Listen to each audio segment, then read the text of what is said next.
పల్నాడు జిల్లా నరసరావుపేటలో ఉద్రిక్తత కొనసాగుతోంది. తెలుగుదేశం పార్టీ శ్రేణులపై వైసీపీ నేతలు మరోసారి దాడికి పాల్పడ్డారు.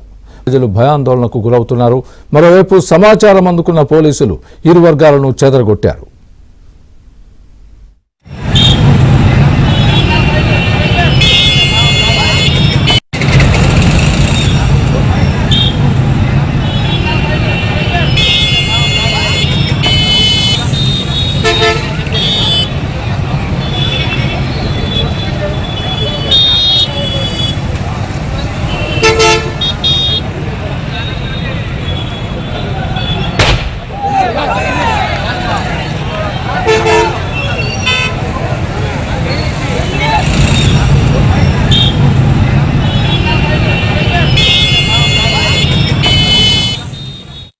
పల్నాడు జిల్లా నరసరావుపేటలో ఉద్రిక్తత కొనసాగుతోంది. తెలుగుదేశం పార్టీ శ్రేణులపై వైసీపీ నేతలు మరోసారి దాడికి పాల్పడ్డారు.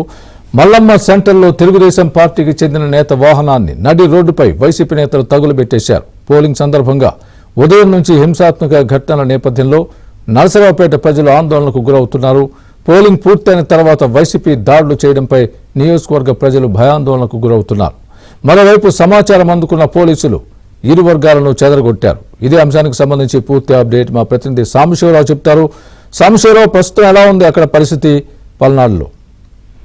పల్నాడు జిల్లా కేంద్రం నర్సాపేటలో ఇంకా వైసీపీ దాడులు కొనసాగుతూనే ఉన్నాయి. ఈ రోజు ఉదయం నుంచి చెదురుమదురు ఘటనల మినహా ప్రశాంతంగా పోలింగ్ కొనసాగుతుందని భావించిన నేపథ్యంలో సాయంత్రం 3 గంటల సమయంలో టీడీపీకి అత్యధికంగా ప్రజలు ఓట్లు వేస్తున్నారన్న సమాచారాన్ని ప్రజల నుంచి గ్రహించిన వైసీపీ ఎమ్మెల్యే గోపిరెడ్డి శ్రీనివాసరెడ్డి ఇక్కడ తనలో ఉన్న ఆక్రోశాన్ని ఆగ్రహాన్ని కూడా వెళ్లగెక్కే విధంగా కూడా తన శ్రేణులను అల్లరి మోకలను ఉసిగొలిపే విధంగా కూడా దాడులకు ప్రోత్సహించారు. ఈ నేపథ్యంలోనే టీడీపీ అభ్యర్థి చదలవాడ అరవింద్ బాబు ఆసుపత్రి ఆఫీస్ పై కూడా వైసీపీ అల్లరి మోకలు దాడి చేశాయి. ఈ విషయం తెలుసుకున్న టీడీపీ శ్రేణులు కూడా వెనక్కి తగ్గకుండా అదే సమయంలో వెంటనే ఎమ్మెల్యే గోపిరెడ్డి ఆఫీసు కార్యాలయంపై కూడా దాడికి పాల్పడిన నేపథ్యంలో పోలీసులు వారిని చెదరగొట్టడం అందరితో వివాదం సద్దుమణిగిందని భావించిన నేపథ్యంలో ఇప్పుడు ఇక్కడ మల్లమ్మ సెంటర్ లో ఉన్న తెలుగుదేశం పార్టీకి చెందిన ఒక నేత బొలెరో వాహనానికి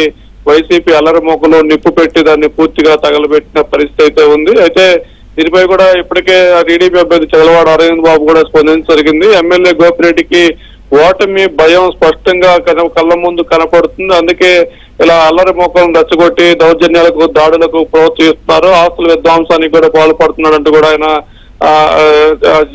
చెప్పడం జరిగింది. ఇదే పరిస్థితి కొనసాగితే రేపు ఫలితాల తర్వాత కూడా ప్రతిఘటన ఉంటుందంటూ కూడా ఆయన హెచ్చరికలు జారీ చేసిన పరిస్థితి. ప్రస్తుతం ఇంత జరుగుతున్నా కూడా పోలీసులు నర్సాపేటతో పాటు పల్నాడు జిల్లా వ్యాప్తంగా ఉదయం జరుగుతున్న సంఘటనలను పోలీసులు ప్రేక్షక పాత్ర వహిస్తున్నా తప్పితే ఎక్కడ వీటిని అడ్డుకున్న పరిస్థితి అయితే కనిపించట్లేదు. పోలీసుల తీరుపై కూడా తెలుగుదేశం పార్టీకి చెందిన నేతలు, కూటమి నేతలు అయితే అసహనం వ్యక్తం చేస్తున్నారు. Swami, right Sambasivarao, thanks for the update.